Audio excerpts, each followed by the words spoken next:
ন্যায্য পাওনা থেকে বঞ্চিত করে রাখবেন। এই বৈষম্যের বাংলায় কোন এই ইনুসারের বাংলায় কোনো বৈষম্যের ঠাঁই নাই।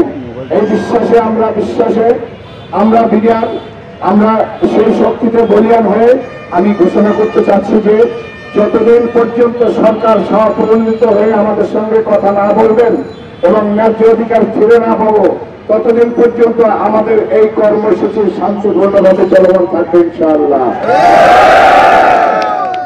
আমার এই ঘোষণায় সমগ্র বাংলাদেশের সমস্ত বিডিআরের সদস্য পরিবার, আমাদের সন্তান, পরিবারবর্গ এবং আপামর বাংলাদেশের সকল জনগণ আমাদের এই ঘোষণার সাথে একত্রতা পোষণ করবেন এই আশাবাদ ব্যক্ত করছি।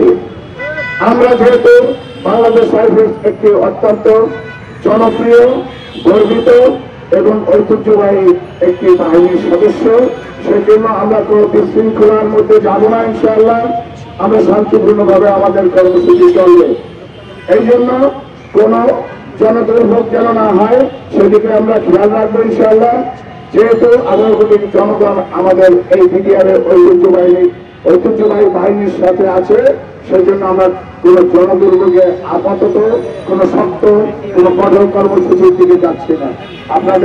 আপনার সাংবাদিক বৃন্দ যারা আছেন, আপনারা জাতির বিবেক, আপনারা দেশের আয়না, আপনাদের মাধ্যমে দেশে বিদেশে সকল জায়গায় যে সকল বাঙালি আমাদের ভাই বোন আছেন তাদের আপনাদের মাধ্যমে তাদের কাছে এই মেসেজটা পৌঁছে দেওয়ার জন্য আপনাদের কাছে বিনীত অনুরোধ করছি।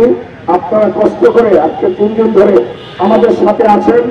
আমরা যেমন খেয়ে না ঘুমিয়ে আমরা কষ্ট পাচ্ছি, আপনারা সেইভাবে কষ্ট পাচ্ছেন। এর জন্য আপনাদের কাছে কৃতজ্ঞতা এবং ধন্যবাদ এবং সহযোগিতা চেয়ে আমি আমার বক্তব্য শেষ করছি। আসসালামু আলাইকুম।